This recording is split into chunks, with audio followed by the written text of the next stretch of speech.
এই যে আমাদের প্রতিদিনের চিন্তা, সকালে কি বানাবো, দুপুরে কি বানাবো খাবার, রাতের কি বানাবো। তো একটা শর্টকাটে ভাবলাম আজকে চিড়ের পোহা খালি আজকে না, আমি মাঝে মাঝে বানাই চিড়ের পোহা। এখানে আমি নিয়েছি গাজর আর আলু মানে ডুমো ডুমো করে কেটে নিয়েছি, পেঁয়াজ কুচিয়ে নিয়েছি আর লঙ্কাটাও কুচিয়ে নিয়েছি। আর এখানে যে চিড়েটা এখনো ভেজাইনি, একটু পরে ভেজাবো। তো সবাই কেমন আছো? আশা করি সবাই ভালো আছো। জোজোস কিচেন অ্যান্ড ব্লগে সবাইকে স্বাগত। চলে আসলাম নতুন একটা ভিডিও নিয়ে। শরীরটা অত ভালো নেই, খুব ঠান্ডা লেগেছে। খালি আমার না, আমাদের চারজনেরই খুব ঠান্ডা লেগেছে। তো এখানে ঠান্ডাটা একটু বেশি। তো কড়াই গরম করার পর দিয়েছি তেলের পর দেবো একটু জিরে ফোড়ন। গলা টলা এত ব্যথা হয়েছে, কথা বলতে মানে কথার আওয়াজটাই অন্যরকম হয়ে গেছে। তো এখানে দিলাম আমি একটু জিরে ফোড়ন আর দেবো একটু কারি পাতা। এই যে কারি পাতাগুলো শুকনো, মানে এখানে কারি পাতা পাওয়াই যায় না। তো এখানে আমার পাশে একজন বাড়ি গেছিলো, তো ওকে আনতে বলেছিলাম, আমি আমাকে এনে দিয়েছিল। আর আমি ভালো করে শুকিয়ে একটা কৌটোর মধ্যে ভরে রেখেছি, এটা ইউজ করি। এই যে আলু আর গাজরটা ভালো করে দিলাম, মানে ভেজে নেবো। পেঁয়াজটা একটু পরে দেবো, কারণ পেঁয়াজটা পুড়ে যেতে পারে। গাজর আর আলুতে একটু নুন দিয়ে ভালো করে নাড়াচাড়া করে আমি একটু হালকা মানে সিদ্ধ হওয়া পর্যন্ত ভেজে নেব।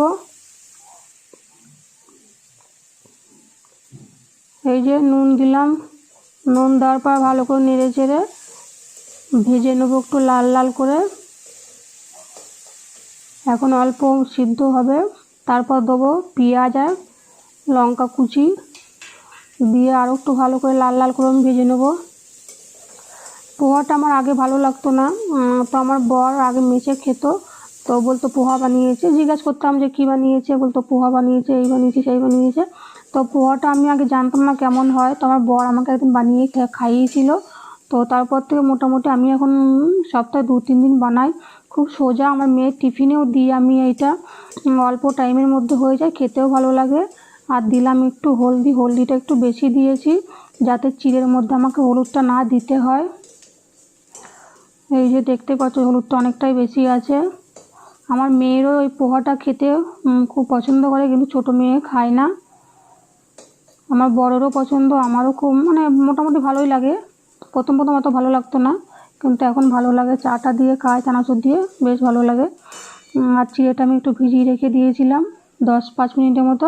তারপর তুলে আমি এই যে এখন দিয়ে দিচ্ছি। এখানকার না চিড়েটা খুব ভালো, মানে দেওয়ার সঙ্গে সঙ্গে গলে যায় না। এক জায়গায় চিড়ে দেখি দেওয়ার সঙ্গে সঙ্গে মানে জলে দেওয়ার সঙ্গে সঙ্গে গলে যায়।